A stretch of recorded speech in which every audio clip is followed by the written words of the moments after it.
Bonjour à tous, aujourd'hui nous allons parler d'un animal emblématique qui est désormais en danger d'extinction à cause de la fonte des glaces ou encore de la chasse à l'ours. Cet ours possède plusieurs noms comme l'ours polaire, l'ours blanc ou encore Ursus maritimum en latin. L'ours blanc est un mammifère semi-aquatique qui est capable de nager sur une distance de plusieurs kilomètres. Avec ses 1 à 1,50 m au garrot, Ursus maritimum est l'un des plus grands mammifères carnivores au monde en compagnie de l'ours kodiak ou de l'éléphant de mer. Le poids moyen pour un ours polaire mâle est de 400 à 600 kg, mais certains spécimens atteignent des records de 800 kg pour 2 à 3 mètres de long. Quant aux femelles, leur poids se situe entre 200 et 350 kg pour 1,8 à 2 mètres. L'ours blanc possède toutes les caractéristiques de la famille des ursidés, pattes épaisses, corps robuste, petite tête rectangulaire, etc. Son pelage blanc touffu lui confère un bon camouflage dans son habitat naturel. Seul son nez, ses lèvres, ses coussinets et sa peau sont noirs.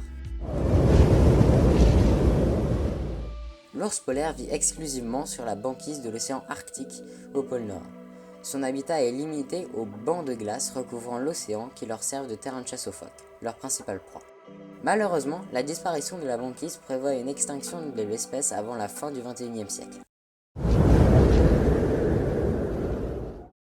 L'ours polaire est un animal solitaire, il est capable de nager plusieurs kilomètres sans s'arrêter, si bien qu'elle a été aperçue plusieurs fois à plusieurs kilomètres de la côte.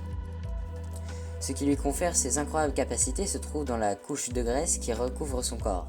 Leurs pattes antérieures, ou pattes avant, leur servent à avancer et les pattes postérieures, pattes arrière, leur servent de gouvernail. Pour conférer une meilleure flottaison dans l'eau, son pelage se gonfle, ses yeux restent ouverts et ses narines se ferment, ce qui lui permet de rester plus de 2 minutes sous l'eau.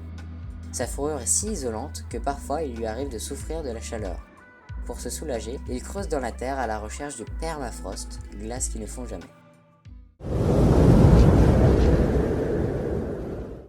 Les ours blancs ne sont sexuellement majeurs qu'à l'âge de 7 ans.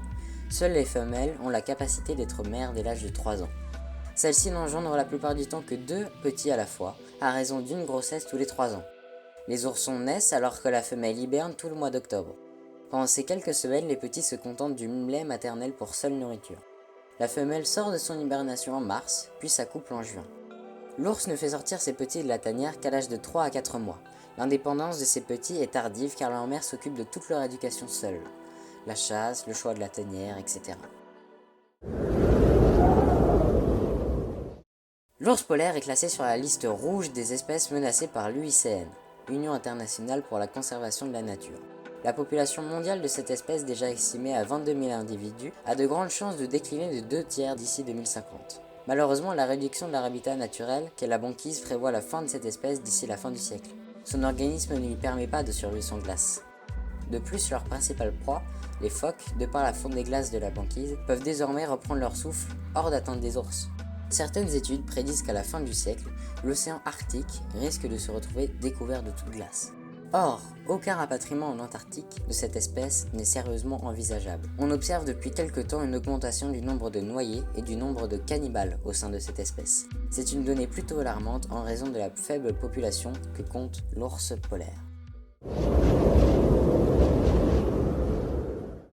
C'est la fin de cette vidéo, j'espère qu'elle vous aura plu. N'hésitez pas à vous abonner et à activer la cloche pour ne louper aucune de nos prochaines vidéos et à mettre un petit pouce bleu. Et n'oubliez jamais que toutes les espèces que nous vous présentons méritent vraiment d'être protégées et que cela ne tient qu'à vous de le faire.